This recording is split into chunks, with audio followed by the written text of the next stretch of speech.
Bismillahirrahmanirrahim. Assalamualaikum warahmatullahi wabarakatuh. Allahumma sholli ala sayyidina Muhammad wa ala sayyidina Muhammad. Pendengar Radio Silaturahim dimanapun Anda berada, di Jakarta, di Cibubur, di Batam, di Banyuwangi, di Sigli, di Sukabumi, di Semarang, dan kota-kota lainnya. Kita jumpa lagi dalam acara Psikologi Keluarga bersama Ustadz Husein bin Hamid Alatas, Ustadz Abu Bakar Baraja, dan Mbah Hajah Nur Noning. Alhamdulillah sudah berada di studio. Di sini juga hadir Ustadz Junaidi, Ustadz Kiki, dan juga teman-teman dari PKL ya, dan tentu saja Tepstia Budi dan Algi. Ada dua kasus yang masuk. Yang pertama tentang seorang tunanetra yang gelisah, padahal dia berupaya hidupnya sebahagia mungkin tapi masih gelisah. Kemudian yang kedua tentang seseorang pergi ke Saudi kalau salah ya, dia punya cincin dan sabuk yang katanya bisa menyelamatkan dia. Apakah ini syirik dan bagaimana cara menghilangkannya? Nanti akan dibahas oleh Ustadz Husein dan Ustadz Abu Bakar Baraja. Assalamualaikum Ustadz Husein, Ustadz Abu Bakar Baraja. Baik, kita mulai acara ini dengan membaca Al-Fatihah. A'udzu billahi minasy syaithanir rajim. Bismillahirrahmanirrahim. Alhamdulillahi rabbil alamin. Ar-Rahmanir Rahim. Maliki yaumiddin. Iyyaka na'budu wa iyyaka nasta'in. Ihdinas siratal mustaqim. Siratal ladzina an'amta 'alaihim ghairil maghdubi 'alaihim waladdallin. Amin. Alhamdulillah kita sudah membaca Al-Fatihah. Mudah-mudahan ini bisa menjadi kekuatan kita untuk menghadapi berbagai problem yang kita hadapi sehari-hari. Baik, Mbak Nuning, bisa dibacakan kasusnya seperti apa? Iya, terima kasih Mas Krisna. Jadi, Assalamualaikum warahmatullahi wabarakatuh untuk semuanya Waalaikumsalam warahmatullahi wabarakatuh. baru saja bersama-sama psikologi keluarga ini. Kasus yang pertama, Ustadz, seorang pria tunanetra, usianya 40 tahun, pekerjaannya serabutan, banyak sekali hal yang bisa dilakukan, tapi di antaranya juga memberikan pemahaman agama, karena banyak sekali hal-hal yang perlu diberikan kepada yang ada di lingkungannya. Juga memberikan bahasan serangan-serangan fitnahan di kalangan Fir'aun dan segala macam. Yang jelas saya mencoba untuk bermanfaat, tetapi dalam hidup kok merasa begini amat ya Ustadz, sepi meskipun tinggal bareng adik dan anak-anak. Mungkin karena belum punya pasangan ya Ustadz ya. Seperti itu, jadi apa yang harus dilakukan ketika kebutuhan saya sebagai seorang pria harus tersalurkan, tapi aman. Kemudian yang kedua Ustadz, jadi waktu usia 20 tahun itu saya dianjurkan untuk bekal barang sakti sebagai TKW agar nggak dianiaya atau dijahatin berupa sabuk dan cincin. Dan memang pada saat teman-teman kena aniaya majikan dan dicabuli, saya tidak. Bagaimana caranya menghilangkan dosa syirik ini Ustadz? Cincin dan sabuk sudah saya buang. Tapi apalagi yang harus saya lakukan selain itu dan selain salat taubat? Kemudian yang satunya lagi, bisa jadi informasi ini dibutuhkan juga untuk yang belum tahu. Ustadz, kalau belum mandi junub, sholatnya harus diulang dan harus apa lagi? Itu saja. Terima kasih. Iya. A'udzu billahi minasy syaithanir rajim. Bismillahirrahmanirrahim. Alhamdulillah. Alhamdulillahi wa syukrulillah wa la hawla wa la quwwata illa billah. Falillahil hamdu rabbis samawati wa rabbil ardi rabbil alamin. Wa lahul kibriya'u fis samawati wal ardi huwal azizul hakim. Allahumma salli ala Muhammadin wa ali Muhammad. Assalamu alayka ya Rasulullah. Assalamu ala ahli baitika tayyibin wa sahabatika al-ghurril mayamin. wasairin ala nahjihil qawimi ila yaumiddin. Wassalamualaikum jami'an warahmatullahi wabarakatuh. Allahumma atina min indika rahmah wa 'allimna min ladunka ilman nafi'a wanfa'na bima 'allamtana. Amma ba'du. Alhamdulillah ikhwan akhwat, kita berjumpa kembali pada pagi hari ini bersama Ustadz Abu Bakar Baraja, Ibu Hajjah Nur, juga tamu kita Ustadz Junaidi, Ustadz Lukman, Atef Setiabudi, dan anak-anak kita yang sedang magang, seluruh kerabat kerja di studio, para pencinta radio TV Silaturahmi yang dirahmati Allah. Assalamualaikum alaikum jami'an warahmatullahi wabarakatuh. Waalaikumsalam warahmatullahi. Tadi sama-sama kita mendengarkan kasus yang dihadapi salah seorang saudara kita yang dicoba oleh Allah Subhanahu wa Ta'ala, seorang tunanetra. Kita jumpai banyak ya dalam sejarah Islam orang-orang yang Allah Subhanahu wa Ta'ala tidak anugerahkan penglihatan dalam kehidupan dunia, tapi menjadi orang-orang besar. Contohnya Ibnu Ummi Maktum, seorang sahabat besar. Dia beriman kepada Allah Subhanahu wa Ta'ala, didekatkan dari Rasulullah Sallallahu Alaihi Wasallam. Allah turunkan satu surah sebagai penghargaan untuk dirinya karena keimanannya, walaupun tidak memiliki penglihatan yang sehat. Saat ini kalau kita berada di Mesir, banyak kita jumpai orang-orang tunanetra hafidh Al-Quran, menjadi guru-guru besar. Di antara mereka seorang tokoh yang membuat gentar pemerintah Mesir, membuat gentar juga pemerintah Amerika, yaitu Profesor Dr. Umar Abdurrahman, yang dipanggil sebagai singa dari lembah Nil.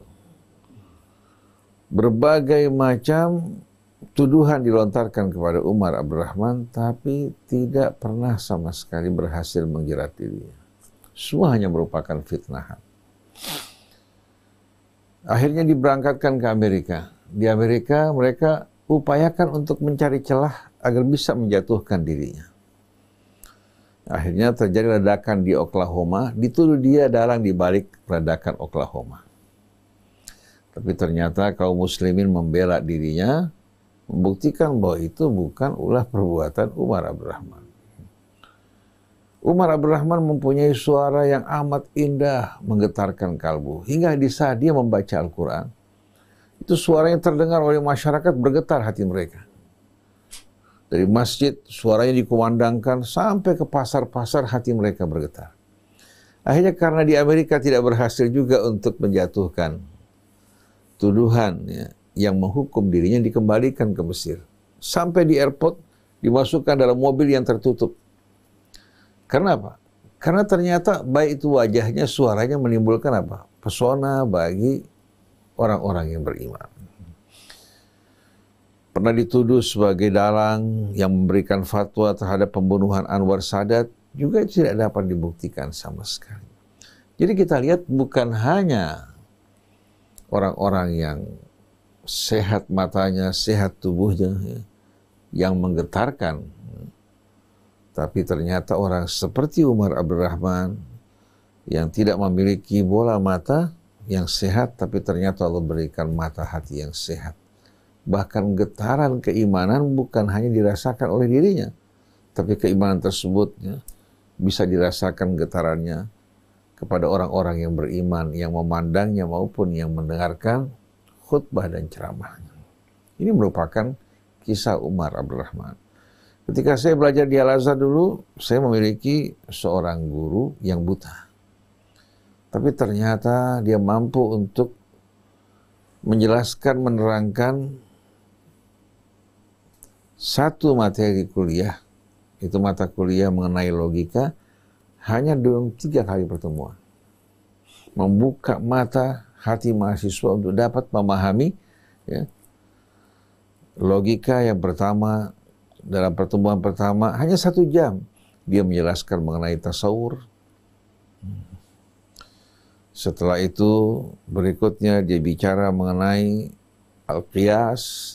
Kemudian pada pertemuan yang ketiga dia melakukan kritikan yang amat dahsyat terhadap qiyas. Seorang hafidz Quran, dan itu merupakan pembuka jalan bagi kita untuk memahami dan mendalami berbagai macam pengetahuan dari seorang yang buta. Oleh karena itu saudara kita yang bertanya, tidak perlu Anda berkecil hati dengan cobaan yang Allah berikan. Ketahuilah Allah berfirman, fa innaha la ta'mal absar walakin ta'mal qulubul lati fis sudur. Yang buta sebenarnya bukan mata lahir kita, tapi yang buta itu justru mata hati kita yang terdapat dalam dada ini. Di saat dia buta, walaupun tahu kebenaran, dia menolak untuk menerima. Walaupun tahu ini perbuatan yang hina, rendah, tapi karena kalbunya dalam keadaan buta, dia menerjang, melakukan perbuatan-perbuatan yang menjerumuskan dirinya dalam kehinaan maupun dalam petaka. Tanya mereka para koruptor, ketika mereka melakukan tindakan korupsi, apakah mereka tidak tahu itu perbuatan tidak benar?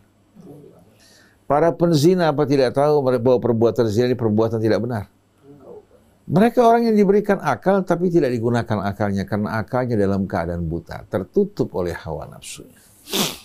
Jadi bagi Anda saudara kita yang dicoba oleh Allah Subhanahu wa taala untuk menerangi jalan hidup Anda, hendaklah Anda terangi akal Anda dengan membaca ayat-ayat Allah, meresapinya, dengan mendirikan sholat.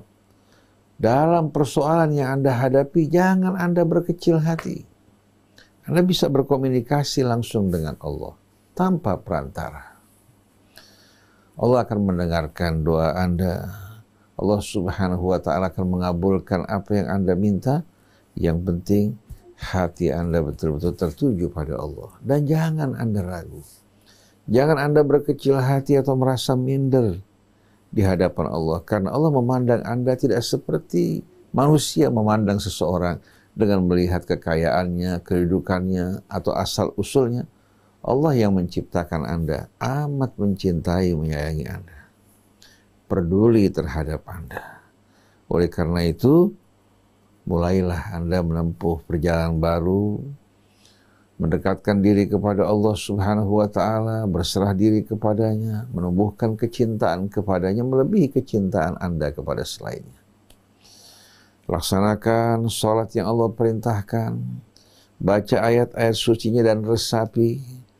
Apa yang Anda fahami dari kebenaran, Anda bisa sampaikan pada orang-orang di sekeliling Anda sebagai rasa syukur Anda kepada Allah Subhanahu wa taala. Kemudian untuk usaha Anda bisa memilih usaha yang Anda rasakan Anda mampu untuk melakukannya. Katakan Anda punya kemampuan untuk memijit. Saya punya teman, sudah puluhan tahun saya kenal. Itu saudara saya Thahir. Dia dari mulai dia belum menikah, dia memijit. Subhanallah, karena dia menekuni bidangnya. Dan dia selalu memohon kepada Allah Subhanahu wa ta'ala.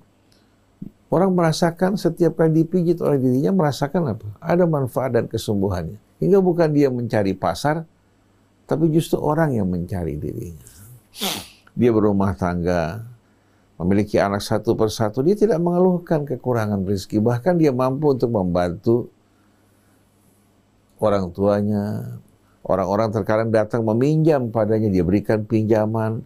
Dia memijit yang mampu diterima, yang tidak mampu dia pijit secara cuma-cuma. Allah berikan keberkahan buat dirinya dan juga rasa cinta orang lain terhadapnya. Sebagaimana yang Allah tuangkan rasa cinta kepada Nabi Musa di hati Fir'aun dan istrinya, wa alqaitu alaika mahabbatan minni. Oleh karena itu minta kepada Allah. Apa yang Anda tidak mampu, apa yang Anda tidak kuasa, apa yang Anda tidak berdaya, Anda bisa minta langsung kepada Allah dan Allah Subhanahu wa ta'ala akan menyambut permintaan Anda. Jadi cari bidang yang Anda tekuni, ya. Kemudian jangan bosan dalam melakukan usaha Anda sambil berusaha, sambil Anda memohon pada Allah Subhanahu wa Ta'ala. Dalam kesendirian, kesepian, Anda bisa mendengarkan ayat-ayat Quran dibacakan. Pilih qari yang Anda sukai. Kemudian Anda bisa berbagi dengan orang lain. Insya Allah, tidak lama lagi Allah Subhanahu wa Ta'ala berikan jalan keluar. Karena saya pun bukan bergantung pada usaha. Saya mengajar tanpa mendambakan balasan, ya, dari ceramah yang saya sampaikan. Tapi Allah Subhanahu wa Ta'ala gantikan buat kita yang lebih besar daripada apa yang diberikan oleh manusia. Jadi mohon pada Allah dengan sungguh-sungguh, dengan penuh betul-betul rasa yakin. Kemudian untuk kebutuhan Anda sebagai seorang laki-laki terhadap pasangan, Anda mohon pada Allah untuk diberikan jodoh yang baik. Pasangan yang betul-betul bisa mendampingi Anda dengan setia. Mohon kepada Allah Subhanahu wa Ta'ala agar Allah Subhanahu wa Ta'ala anugerahkan Anda istri yang salihah dan dzurriyyah yang salihah yang akan membawa kebahagiaan buat Anda. Artinya Anda memohon pada Allah, nanti Allah berikan petunjuk. Kita bisa ikut bersama-sama mencarikan, karena saya mengenal satu orang buta matanya, tapi punya istri 4. Punya istri 4. Matanya buta, memiliki istri 4, dan usahanya juga tidak macam-macam. Artinya apa? Bukan hanya orang yang melek, ya, bukan hanya orang-orang yang tampan yang bisa menikah, ya, bahkan menikah lebih dari 1. Orang buta juga bisa memiliki istri banyak tanpa memiliki apa? Usaha-usaha yang terlalu banyak.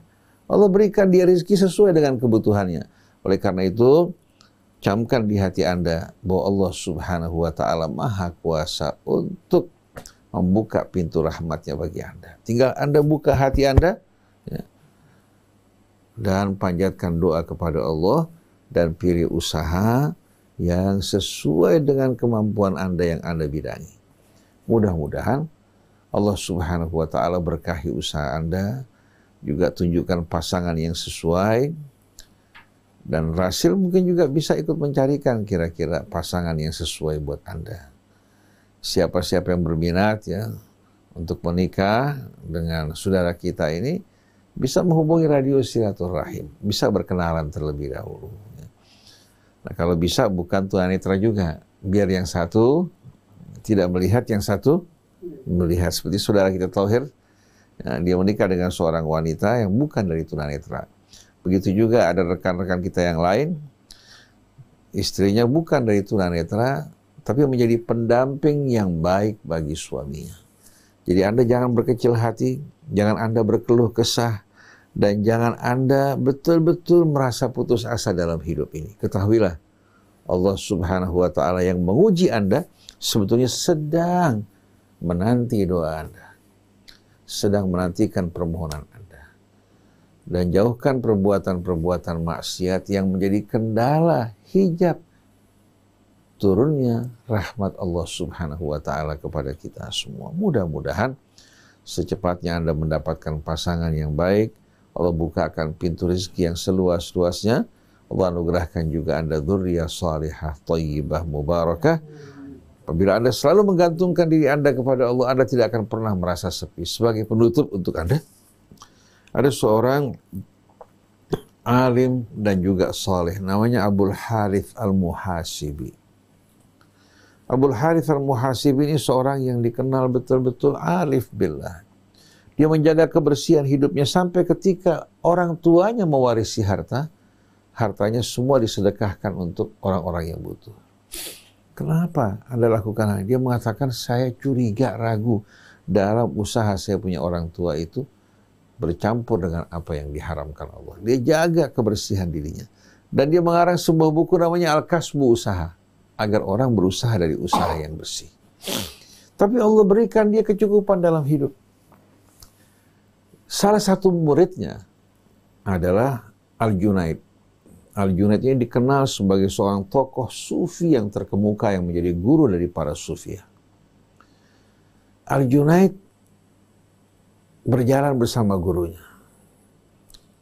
Pertama dia berjalan melintasi keramaian dan pasar kemudian menerobos mereka, datang ke satu tempat yang sepi. Lalu Al-Junaid berkata kepada gurunya, kenapa? Saya di saat saya memasuki daerah ramai, hati saya terganggu. Di saat di tempat yang sepi, saya merasakan rasa kesepian. Tapi di saat saya berjalan bersama kamu, saya nggak merasakan hal tersebut. Abul Harith Al-Muhasibi mengatakan, wahai Junaid, orang yang hatinya selalu terisi dengan Allah, tidak akan merasa sepi dalam kesendirian, tidak akan terganggu oleh keramaian. Tergantung apa yang mengisi hati kita. Kalau terisi dengan Allah, kita tidak akan pernah sama sekali merasa terganggu dengan keramaian atau terganggu dengan kesendirian hingga menimbulkan rasa sepi. Ini pelajaran yang amat indah yang dipelajari oleh Junaid dari gurunya. Ini juga pelajaran bagi kita semua. Kita ini sebetulnya berhadapan dengan Allah, dekat dengan Allah, tapi kita tidak melihat. Yang kita lihat ya, adalah materi, makhluk-makhluk yang kita besarkan, yang akhirnya membuat hidup kita tertekan. Coba lepaskan diri kita dari semua ini. Hadapkan wajah kita kepada Allah. Niscaya Allah Subhanahu wa ta'ala akan selalu bersama kita dimanapun kita berada. Ihfadillah tajidhu tujahak. Jaga apa yang Allah perintahkan, apa yang Allah tunjukkan, kamu akan selalu menjumpai Allah berada di hadapan kamu. Wa idza sa'alaka ibadi anni fa inni qarib. Adapun kasus yang kedua, yaitu seorang tenaga kerja yang berangkat ke negara Arab. Kemudian dia untuk menjaga dirinya agar tidak diganggu sebagai seorang wanita di perantauan, ada seorang memberikan dia sebuah sabuk untuk menjadi benteng buat dirinya. Begitu juga cincin. Dan dia merasakan ketika dia berada di luar negeri tersebut, dia terjaga. Ketika teman-temannya diganggu, dia tidak diganggu. Kira-kira bagaimana perbuatan dia di masa lampau? Sekarang alhamdulillah sudah bertobat, melepaskan sabuk tersebut, melepaskan cincinnya. Jadi bagaimana cara dia bertobat? Yang pertama, sugesti Anda sebelumnya, ya, ketika bergantung pada sabuk dan cincin, ya, itu memang sebuah perbuatan salah. Sekarang alihkan sugesti Anda. Yang tadinya kepada sabuk, kepada cincin, alihkan kepada pencipta Anda, kepada pencipta alam semesta dan seluruh isinya. Yang maha kuasa, lagi maha pengasih, dan bersyukurlah pada Allah, bahwa Allah Subhanahu wa ta'ala memberikan kesempatan kepada Anda untuk bertaubat kembali pada Allah. Lalu mohon kepada Allah Subhanahu wa ta'ala untuk mengampuni dosa-dosa yang lampau. Kalau perlu katakan, Allahumma inni a'udzubika an usyrika bika syai'an a'lamu wa astaghfiruka lima la a'lamu. Ya Allah, aku berlindung kepada Engkau agar tidak mempersekutukan Engkau dengan sesuatu yang aku ketahui, dan ampunilah ya Allah pada apa-apa yang tidak aku sadari dan ketahui. Allahumma inni a'udzubika an usyrika bika syai'an a'lamu wa astaghfiruka lima la a'lamu. Nah, banyak-banyak kita berzikir, menyebutkan kalimat tauhid. Sebagaimana dalam riwayat, Rasulullah mengatakan, afdalu ma qultuhu ana wan nabiyyuna min qabli la ilaha illallah. Sebaik-baiknya kalimat yang diucapkan oleh aku dan nabi-nabi sebelumnya adalah la ilaha illallah. Baca subhanallah, alhamdulillah, la ilaha illallah, Allahu akbar. Jadikan sebagai zikir subhanallah, walhamdulillah, la ilaha illallah, Allahu akbar. Dan jadikan Allah sebagai satu-satunya pegangan hidup Anda. Anda akan menjadi makhluk yang merdeka, yang tidak terjajah, yang tidak bergantung kepada makhluk yang akan menindas, yang juga akan membuli dan mempermainkan Anda. Oleh karena itu, ketika Nabi menghadapi cobaan yang berat dalam dakwahnya di Mekah maupun di Madinah, bukan satu hal yang mudah untuk mengubah sistem nilai di tengah-tengah masyarakat yang tenggelam dalam jahiliyah. Nah, Nabi dimulai dari seorang diri, kemudian sahabatnya beberapa gelintir yang beriman kepadanya di tengah-tengah mayoritas kekafiran di Mekah, itu cobaan yang berat. Pindah ke Madinah, beliau juga diperangi. Dan beliau menyampaikan amanat Allah. Allah Subhanahu wa taala terangkan pada akhir surah Taubah, laqad ja'akum rasulun min anfusikum azizun 'alaihi ma anittum harisun 'alaikum bil mu'minina raufur rahim. Telah datang kepada kalian seorang rasul di mana beban yang membebani dirinya bukan beban pribadinya maupun keluarganya, tapi beban yang beliau pikul beban umatnya.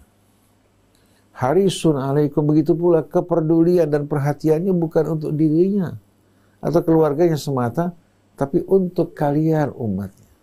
Bil mu'minina raufur rahim, terhadap orang yang beriman amat penyantun dan penyayang.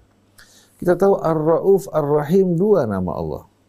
Ternyata dua nama ini menjadi dua kata sifat ya, yang Allah anugerahkan bagi Rasulnya Sallallahu Alaihi Wasallam. Kalau Ar-Rauf menggunakan alif lam khusus bagi Allah, begitu pula Ar-Rahim dan Nabi Allah petikkan dua namanya, Allah Subhanahu wa taala anugerahkan buat dirinya, bil mu'minina raufur rahim, terhadap orang yang beriman dia penyantun dan penyayang. Nah, kita sebagai hamba seharusnya mencintai juga orang yang beriman, bukan mencercanya, bukan menyakitinya, bukan menjatuhkannya, apalagi kita memfitnah ataupun mengganggu dirinya. Kalau kita ingin masuk dalam golongan orang-orang yang mencintai Rasul dan dicintai Rasul. Nah, setelah itu, fa'in tawallau faqul hasbiyallah la ilaha illahu alaihi tawakkalt wa huwa rabbul arsyil azim. Kalau mereka berpaling, tidak menghiraukan engkau, merendahkan engkau, melecehkan engkau, bahkan memerangi engkau, kamu tidak perlu gundah, tidak perlu bingung. Allah ajarkan doa kepada beliau, faqul hasbiyallahu la ilaha illahu, cukup bagiku Allah, aku tidak membutuhkan selainnya. Alladzi la ilaha illahu, tiada ilah selain dari Allah. Alaihi tawakkalt, hanya kepadanya aku berserah diri. Wa huwa rabbul arsyil azim, dan dia adalah penguasa arasy yang maha agung. Dalam satu hadis diriwayatkan, siapa yang membaca doa ini pagi sebanyak 7 kali, sore 7 kali, Allah Subhanahu wa taala akan membantu untuk menyelesaikan persoalan-persoalan yang menggelisahkan dan menggundahkan dirinya. Man qara'a hasbiyallah la ilaha illa huwa alaihi tawakkaltu wa huwa rabbul arsyil azim fi kulli sabahin 7 marratin wa fi kulli masa'in 7 marrat kafahullah ma ahammahu min amri dunya wal akhirah. Jadi buat penanya kita tadi yang tunanetra, begitu juga buat saudari kita, hendaknya gantungkan semua harapan pegangan kita kepada Allah. Sebagaimana kita membuang sabuk tersebut dan cincin tersebut, buang juga ketergantungan kita kepada selain Allah. Lalu sepenuhnya kita menggantungkan diri kita kepada Allah. Wa man yatawakkal 'ala Allah fahuwa hasbuh. Begitu seorang berserah diri kepada Allah, Allah akan mencukupi dirinya dan membuat dia tidak butuh kepada yang lain, dan dia akan menjadi makhluk yang mulia. Tidak lagi terikat, tergantung kepada makhluknya, baik itu pejabat, baik itu penguasa, baik itu pengusaha. Betapa indahnya hidup dalam keadaan merdeka. Jadi jangan berkecil hati, pasrahkan seluruh kehidupan kita kepada Allah. Kita berusaha didampingi betul-betul oleh keimanan yang teguh kepada Allah. Ini merupakan sebaik-baiknya jalan keluar. Nah, sebagai penutup ya, untuk jawaban Ibu, ada doa yang diajarkan Rasul untuk menghadapi setiap cobaan dan bencana. Mudah untuk dihafal. La ilaha illallah al-azimul halim. Tiada Tuhan selain dari Allah yang maha besar, al-halim yang maha penyabar. Kalau Allah nggak sabar menghadapi kita, semenjak lama kita ini binasa. Dosa kita naik kepada Allah, sedangkan nikmat dan rahmatnya turun pada kita. Allah memanggil kita, mengajak kita kembali, kita hanya menunjukkan sikap tidak butuh kepada Allah. Jadi la ilaha illallah al-azimul halim. Tiada ilah, tiada Tuhan selain dari Allah yang maha besar lagi maha penyayang. La ilaha illallah rabbul arsyil azim. Tiada Tuhan selain dari Allah penguasa arasy yang maha agung. La ilaha illallah rabbus samawati wa rabbul ardi rabbul arsyil karim. Tiada Tuhan selain dari Allah penguasa langitnya, yang menjaga, yang memelihara buminya. Jadi jangan takut sama megatrust, takut pada Allah. Karena yang menjaga langit bumi adalah Allah. Rabbus samawati wa rabbul ardi rabbul arsyil karim. Tuhan penguasa arasy yang maha pemurah. Kita kalau baca ini apalagi yang kita takuti? Betul tidak? Minta sama Allah, Anda menjadi orang yang mulia sebagaimana Allah memuliakan Bilal, Salman dari kalangan sahaja menjadi orang-orang yang terkemuka, duduk di sisi Rasul sebagai sahabatnya. Adapun pertanyaan ketiga sederhana, orang kalau belum mandi junub, dia sholat subuh umpamanya, dia lupa sholat zuhur, sholat asar, apa yang dilakukan dalam keadaan lupa, Allah maafkan. 7 wizaan ummatil khata'u wa nisyan wa mastukrihu alaih. Umatku dia maafkan, diampuni daripadanya kesalahan, lupa, dan apa yang dipaksakan. Dia terpaksa melakukan sesuatu seperti makan babi, dimaafkan Allah Ta'ala. Tinggal sholatnya diulang. Sholatnya dia bisa sholat pada waktu yang sama. Katakan subuh berikutnya dia sholat, pertama subuh yang kemarin sebagai qadha, kemudian zuhurnya sebelum zuhur, sholat zuhur, setelah itu sholat zuhurnya. Kemudian sebelum asar dia sholat asar, yang sebelumnya, setelah itu sholat mohon ampun kepada Allah. Allah maha pengasih lagi maha penyayang. Ada orang bertanya, bagaimana kalau dia meninggal sebelum mengqadha? Karena apa? Allah subhanahu wa ta'ala tidak butuh sholat dia. Allah maha pengasih lagi maha penyayang, maha pengampun terhadap hambanya. Tapi kita mengqadha sholat, tanda betul-betul kita peduli terhadap perintah Allah. Tapi kalau kita nggak mampu melakukan, ajal datang menjemput kita, Allah subhanahu wa ta'ala akan melimpahkan rahmat dan ampunannya. Wallahu a'lam. Ikhwan akhwat, sungguh persuasif sekali, meskipun kita tidak mengalami, tapi apa yang kita dengar barusan akan membuat kita lebih siap menghadapi banyak hal. Allahu Akbar. Dan bagaimana yang akan kita simak dari psikolog kita, Ustadz Abu Bakar juga sudah siap untuk memberikan solusi, mungkin jalan keluar dari apa yang tadi kita simak. Silakan. Bismillahirrahmanirrahim. Assalamualaikum warahmatullahi wabarakatuh. Waalaikumsalam warahmatullahi wabarakatuh. Alhamdulillah. Segala puji bagi Allah yang telah memberikan berbagai macam ketentuan-ketentuannya, berbagai macam perintah-perintahnya, berbagai macam kehidupan dalam proses hidup.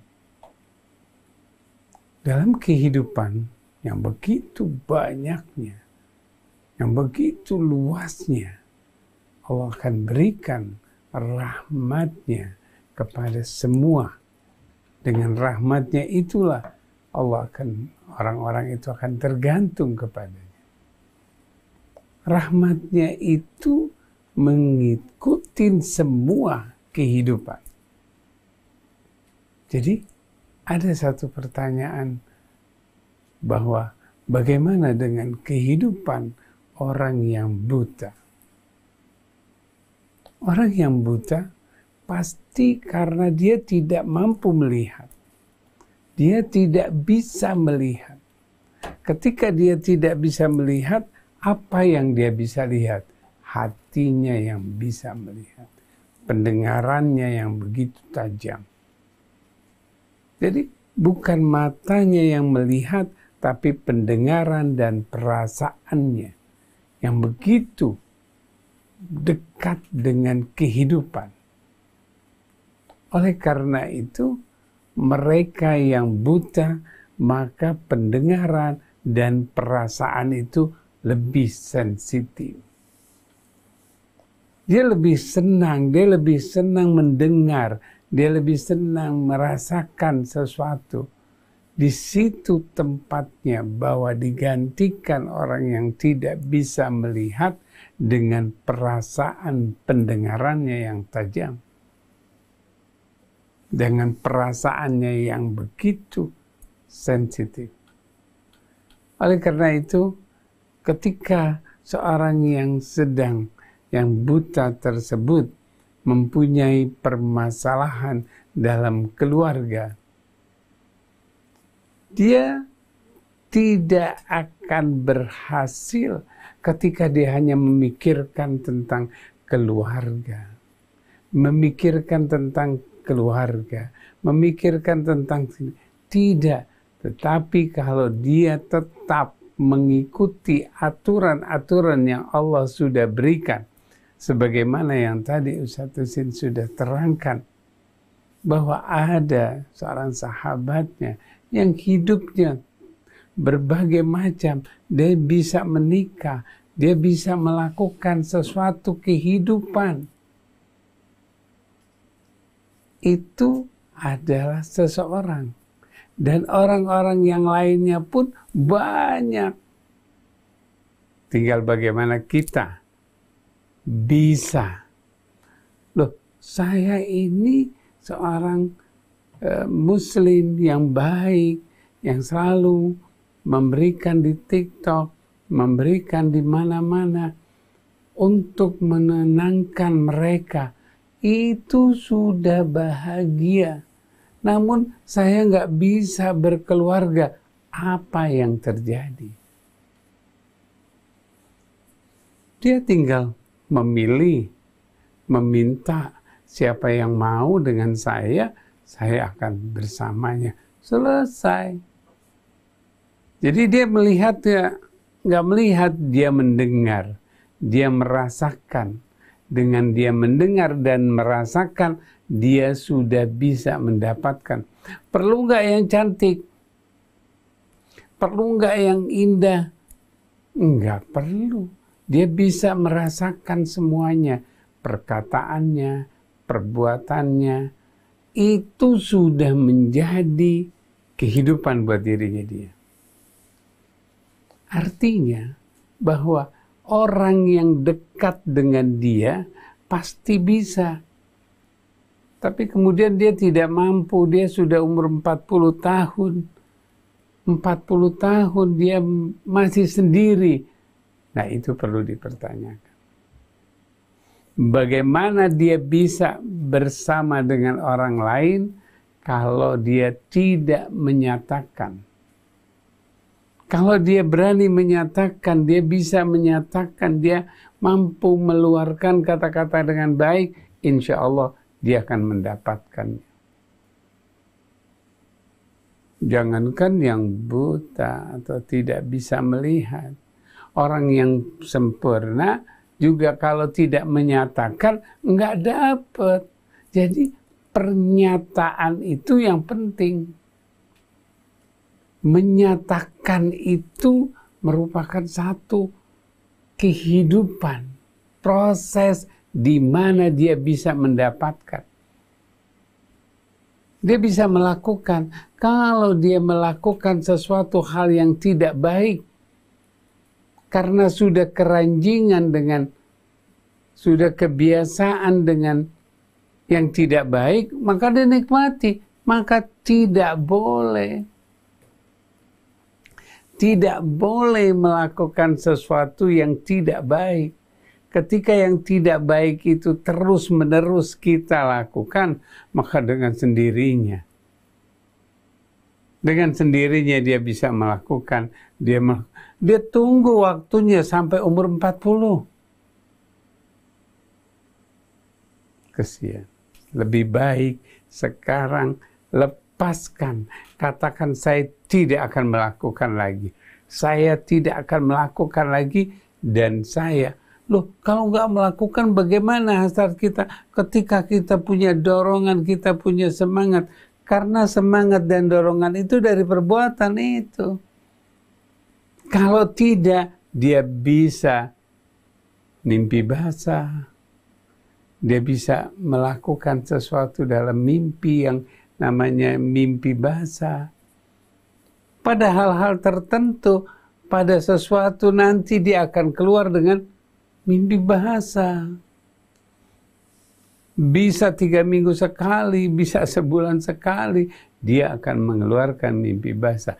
Kalau dia tidak sanggup.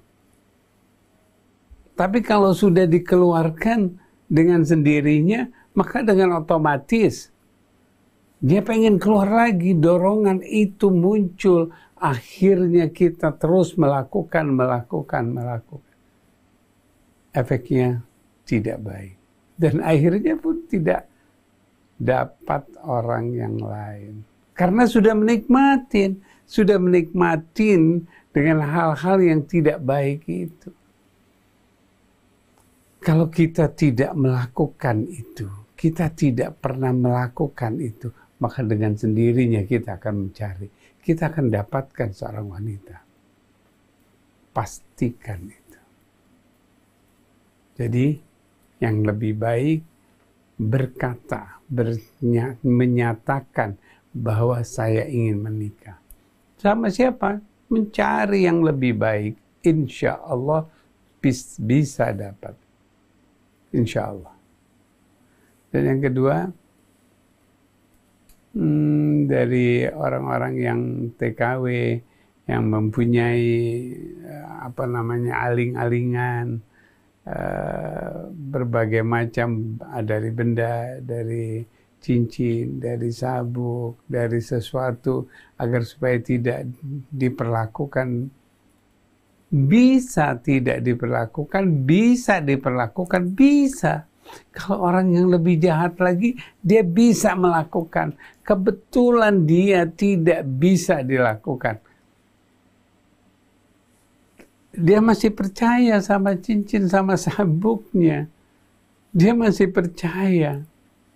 Percayanya itu yang mendekatkan diri kepada perbuatan itu. Dia percaya. Karena dia percaya. Kalau dia tidak percaya, dia percaya kepada Allah, dia tidak akan pernah kena. Karena dia sudah punya niatan tidak ingin diperlakukan. Selesai. Nggak akan bisa. Mau orang yang bagaimanapun, ketika orang itu mau diperlakukan, tapi dia sudah punya niat tidak mau atau tidak bisa, maka dengan sendiri tidak bisa. Oleh karena itu, bagaimana dengan proses dirinya yang bertobat? Yang sekarang sudah mau bertobat, dia bertobat. Setelah bertobat, dia lepaskan semuanya, dia istighfar, dia apa yang tadi sudah dibacakan oleh Ustadz Husin. Sekarang dia tenangkan dirinya, yakinkan bahwa dia benar. Dia benar. Dia lakukan semua perbuatan-perbuatan yang baik, insya Allah akan hilang. Dengan perbuatan-perbuatan baik dirinya, dengan sendirinya maka dia akan lakukan. Dan melakukan perbuatan-perbuatan yang baik. Insya Allah tidak kembali lagi apabila dia melakukan perbuatan yang baik. Insya Allah. Jadi, alhamdulillah penjelasan hari ini untuk yang bertanya menjadi jauh lebih nyaman ya. Sekali lagi, kalau seandainya ada yang ingin ditanyakan terkait dengan urusan perasaan dan Anda punya kasus, silahkan saja ke Radio Silaturahim ya. Mas Krisna, waktu kita habis. Ya, alhamdulillah kita sudah dengar berbagai nasihat tadi oleh Ustadz Husin dan Ustadz Abu Bakar Baraja. Mudah-mudahan apa yang disampaikan bisa menjadi penguat bagi kita semua dan kita bisa hidup lebih tenang lagi dan lebih dekat lagi kepada Allah Subhanahu wa taala. Terima kasih Ustaz Hussein, Ustaz Abu Bakar Praja, Mbah Jahan Nur Nuning, saya Muhammad Krisna, Atep Setiabudi, dan Algi mohon pamit. Wabillahi taufiq wal hidayah. Assalamualaikum warahmatullahi wabarakatuh. Waalaikumsalam warahmatullahi wabarakatuh.